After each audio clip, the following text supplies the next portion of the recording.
Terre et Progrès, le magazine dédié aux filières agricoles, qui est une production du FIRCA. Fruit savoureux et riche en nutriments, la papaye est prisée dans le monde entier. Cependant, en Côte d'Ivoire, une grande partie de la production est perdue après la récolte à cause de la périssabilité du fruit, ce qui représente un défi majeur pour les producteurs. Découvrons ensemble dans le grand format des solutions de transformation comme le séchage qui donne une nouvelle vie à la papaye. Mais tout de suite, c'est la Minute Instit, la rubrique qui vous dit tout sur le FIRCA et son fonctionnement. C'est la Minute Instit. Aujourd'hui, découvrons la réorganisation du système de contractualisation et de rémunération des prestataires par le FIRCA. Ce système de contractualisation et de rémunération des prestataires de services est désormais réorganisé autour de 3 entités en interaction.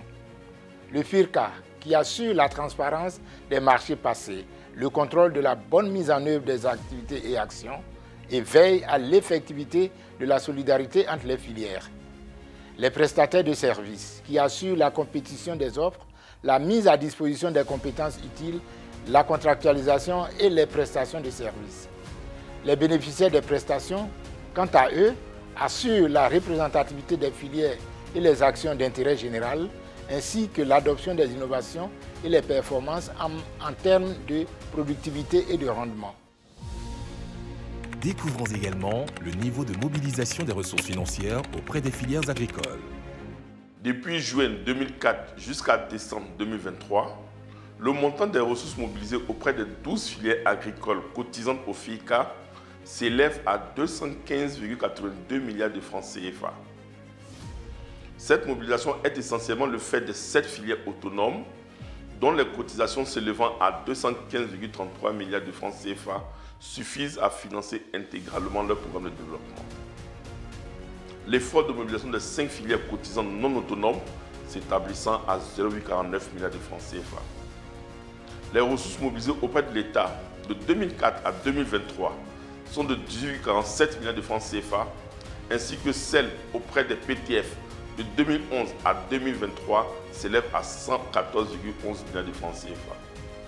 Par ailleurs, plus de 15 autres filières, pourtant non cotisantes dans le système mis en place par le FIRCA, bénéficient malgré tout, même que les filières non autonomes, de financement pour leur programme de développement. Cela est possible grâce au mécanisme de la solidarité entre les filières initié par le FIRCA, dans lequel 5% du montant cotisé par les filières autonomes est mis dans une caisse de solidarité au bénéfice du développement des filières non cotisantes ou non autonomes, en attendant qu'elles parviennent à réaliser leur autonomie. Vous connaîtrez le FIRCA et vous aurez sur l'agriculture un autre regard. Dans la production de la papaye séchée, chaque étape est essentielle pour préserver la qualité du produit final. Le FIRCA, Fonds interprofessionnel pour la recherche et le conseil agricole, a acquis pour le compte de la filière papaye des équipements modernes destinés à la production de papaye séchée. Ces équipements, adaptés aux besoins des producteurs locaux, permettent de produire la papaye séchée de bonne qualité, réduisant ainsi une partie des pertes post-récolte. Vous allez vous présenter aux téléspectateurs? Oui. Allez-y. Je suis Nana Ngoran Kwame, le chef du village de Zialouan.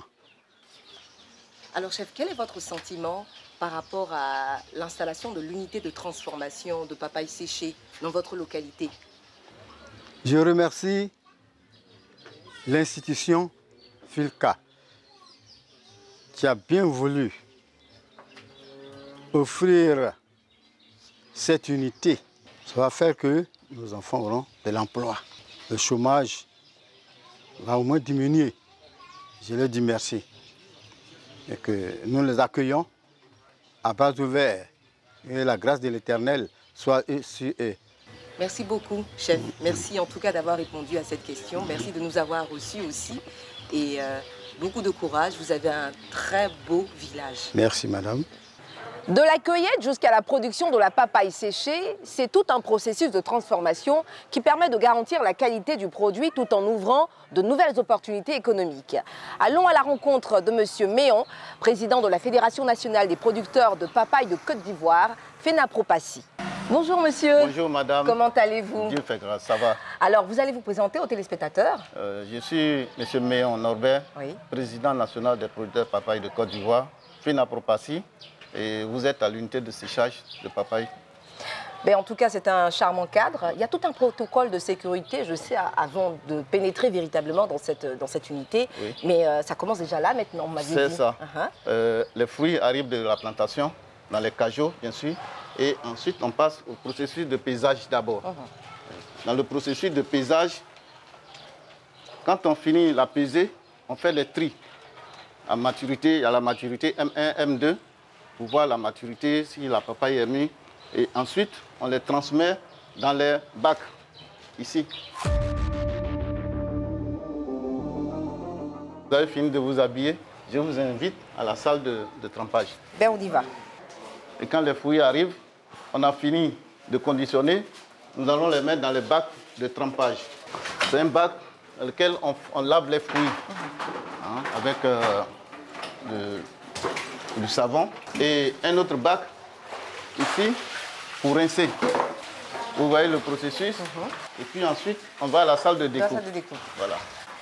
Là, vous avez la salle de découpe avec des tables. Il y en a qui épluchent, qui enlèvent la peau.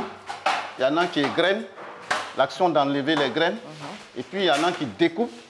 Et on transmet ici dans la salle de four de la machine. La papaye découpée est conditionnée sur les clairs. Après cette étape, Destination le four. La capacité de cette machine-là, c'est 600 kg en fruits séchés. Très bien. Voilà. Donc, et combien de temps pour que ça soit 9 heures, prêt? au plus 9 heures. 9 heures. Oui, 9 heures. Après avoir mis la papaye dans le four, nous allons fermer et nous allons allumer la machine. Nous mettons la machine en marche et je vous dis que c'est le FICA qui nous a donné, qui nous a octroyé ce stabilisateur, plus le four. Après 9 heures de séchage, on fait ressortir les clairs pour aller dans la salle de conditionnement. Alors, je vois qu'il y a certains, il y a certaines couleurs. On a ce jaune-là, Oui. et on a ce rouge. Oui. Ça veut dire que le rouge a mieux séché que le jaune ou Non, ça n'a rien à voir. C'est la papaye jaune qui est rentrée dans le four jaune. Très bien. Voilà, puisqu'il y a deux colorations en papaye. Il y a le jaune et puis il y a le rouge. Donc, la papaye jaune qui est rentrée dans le four sort jaune. Et la papaye rouge qui est rentrée dans le four sort rouge. Il n'y a pas de différence. Voilà, donc ils sont en train de trier et conditionner pour mettre dans les emballages. Vous voyez, la papaye séchée. Alors, je suis curieuse de savoir ce que c'est que cette machine qui ressemble à une tablette. Ce sont des pessons. On appelle ça des pessons. Ce sont des grammages. Vous voyez qu'on ne peut pas prendre les grosses balances pour venir déposer ici. Donc, on a ces pessons-là qui font le grammage. Voilà. Tout ça, c'est 100 grammes. On peut faire 200 grammes, on peut faire 500 grammes, on peut faire 1 kilo. C'est selon la demande. C'est selon la demande du client et la volonté du client. Après le conditionnement, il faut faire la mise en carton. Voilà, c'est la prochaine étape, la mise en carton. C'est conditionné dans ce carton et oui. on le dépose dans la salle de stockage. Le temps que le camion oui, voilà. De retour à Abidjan, nous nous sommes rendus au siège du FIRCA pour rencontrer le responsable de la conduite et du projet.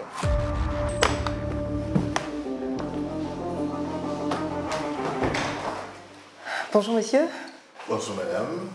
Prenez place s'il vous plaît. Merci. Alors je vais vous inviter déjà à vous présenter. Je suis monsieur Ouya Adolphe. Je suis le directeur du département des cultures alimentaires et des ressources animales. Alors quels sont les objectifs visés par le FIRCA dans le cadre de l'accompagnement de la filière papaye et quels sont les résultats attendus? Les objectifs visés par le FIRCA dans le cadre de l'accompagnement de la filière papaye dans la production de papaye séchée était d'abord de permettre à la filière papaye de réduire ses pertes post-récolte. Alors il faut savoir que la filière papaye avait un seul marché, elle vendait ses fruits en frais, donc il y avait beaucoup de pertes post-récolte, donc le FIRCA a apporté un appui pour diversifier les produits de la papaye. Il fallait valoriser en papaye séchée, d'abord pour accroître le revenu des producteurs et aussi développer certains marchés pour cette filière. Donc nos résultats sont atteints. Donc on a montré au niveau des FICA que c'est faisable. Et aujourd'hui, on espère que d'autres opérateurs prendront la main pour développer la transformation de la papaye séchée, qui est une opportunité de gagner de l'argent. Merci en tout cas, M. Ouya, d'avoir répondu à toutes nos questions. Et puis à bientôt. Merci beaucoup, madame. En réponse au défi des pertes post-récolte, la méthode de transformation de la papaye permet de valoriser un fruit périssable, de créer des produits de longue conservation et d'offrir de nouvelles perspectives commerciales, tant sur le marché local qu'international. Le soutien apporté par le FIRCA, à travers la mise à disposition d'équipements adaptés et l'accompagnement technique, est essentiel pour garantir la réussite de la filière. La papaye séchée est un exemple de transformation réussie dans l'agriculture moderne, alliant innovation, durabilité et prospérité pour les acteurs de la filière qui ont su transformer une difficulté en véritable opportunité. Terre et Progrès, c'est fini pour aujourd'hui. Ne bougez surtout pas. Retrouvez tout de suite Firkana pour la rubrique Le saviez-vous. Vous pouvez revoir ce programme sur nos différents réseaux sociaux en tapant le Firka, le tout attaché. À bientôt pour un autre numéro de Terre et Progrès.